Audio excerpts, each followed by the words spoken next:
For centuries, one story explained the Huns, a massive horde riding out of Mongolia, crashing into Europe like a wave no one could stop.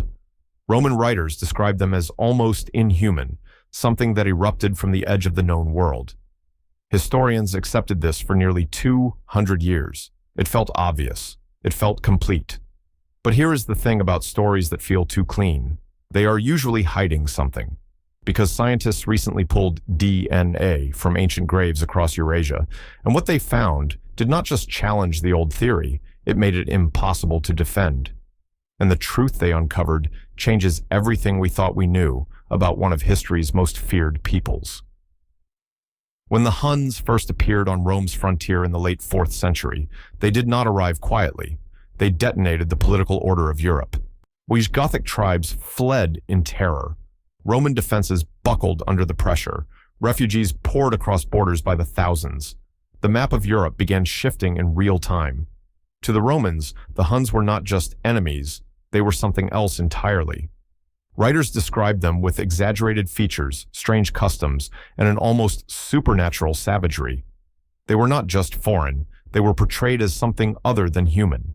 And from that very first moment of contact, one question echoed through every account they left behind. Where did these people actually come from?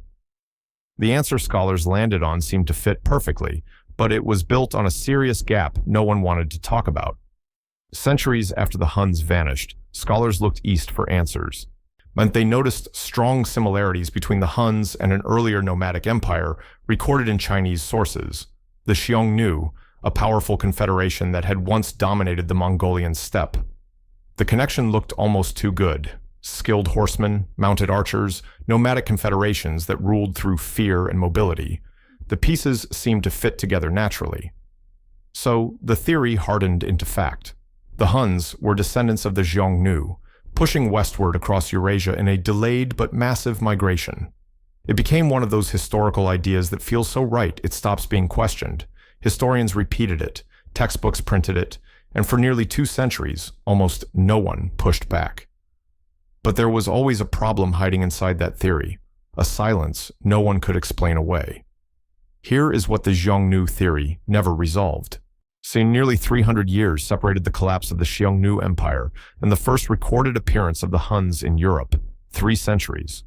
No clear migration trail, no continuous records, no physical evidence connecting one empire to the other across that vast stretch of time and geography. Just an enormous chronological gap, sitting in the middle of the argument. And instead of questioning the theory, scholars filled that silence with assumptions. It worked, until science arrived with a tool that assumptions cannot survive: ancient DNA. In the last decade, researchers began sequencing genomes from burials across Eurasia, including individuals connected to both the Xiongnu and the European Huns. This was the moment of truth, and what the data came back showing was not what anyone expected. Saying if the Huns were truly a transplanted Mongolian population riding west as a unified people, their DNA would tell a consistent story. Strong, clear East Asian genetic signatures running through the graves of Europe. That is what the old theory predicted. That is not what scientists found. Yes, some individuals buried in Hunnic graves in Europe did carry East Asian ancestry, genetic markers connecting them to populations from the eastern steppe, including regions once ruled by the Xiongnu. So the old theory was not pure fantasy. There was a thread of truth inside it. But here is where the entire picture changes. Those individuals were a minority, a small fraction of the people buried in Hunnic contexts. The majority of the evidence told a completely different story, and that story pointed somewhere no historian had predicted. The vast majority of people buried in Hunnic contexts across Central Europe had mixed ancestry. Their genomes showed combinations of West Eurasian, Central Asian, and steppe lineages.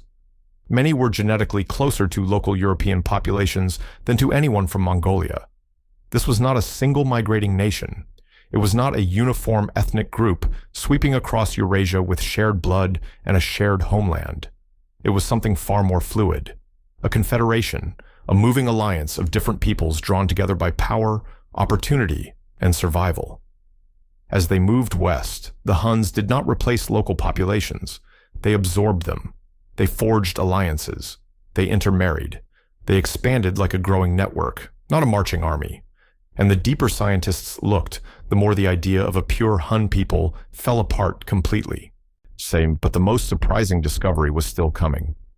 Geneticists discovered something remarkable inside a small group of European Hun burials, long shared DNA segments linking certain elites directly to individuals from the old Xiongnu Empire. These were not distant or vague connections. They were close enough to suggest real ancestral ties carried across generations and thousands of miles. This tells us something incredible. A lineage of eastern steppe elites really did move west. But instead of bringing an entire nation behind them, they became a ruling layer inside a much larger, mixed society. Power came from the east, but the people came from everywhere, and this solves a historical mystery that puzzled scholars for centuries. Roman sources describe Hun leaders as exotic and foreign. Yet archaeology shows that Hunnic society in Europe blended rapidly with local cultures. Now we know exactly why. Even the graves revealed the diversity. Some Hunnic burials contained clear steppe traditions, horse gear, Eastern-style weapons, nomadic ornaments. Others looked completely local, indistinguishable from the surrounding European cultures. The genetic data mirrored this cultural mosaic almost perfectly. The Hunnic Empire was not built on shared blood.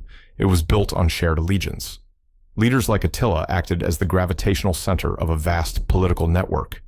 Different groups orbited that power, contributing warriors, families, and traditions from across Eurasia. In other words, being a Hun was not about where you were born, it was about who you followed. That kind of empire creates something extraordinary, but it also carries a built-in weakness. And when that weakness was exposed, what had looked like one unstoppable people revealed what it had always truly been. When Attila died, the alliance fractured almost immediately. Without the central force holding it together, the confederation splintered into its components. What had looked like a single, unstoppable people dissolved into many, not because a nation fell, but because a coalition broke apart. And this pattern turns out to be bigger than just the Huns. Genetic research across Eurasia shows that steppe empires were built from diversity again and again: Scythians, Turks, Mongols. Their identities were fluid, shaped more by mobility, politics, and shared purpose than by strict ancestry. The Huns were an early and powerful example of this pattern. Their name described a political identity, not a biological one, which means the biggest surprise hidden inside this entire story was there from the beginning. You just had to know where to look. So were the Huns from Mongolia? Partly, indirectly through elite lineages and ancestral threads from the eastern steppe. But they were also from Central Asia, from the western steppe, from Europe itself. They were the product of centuries of migration, mixture, and adaptation across the greatest landmass on Earth. The old image of a single foreign horde crashing into Europe is dramatic. The real story is deeper.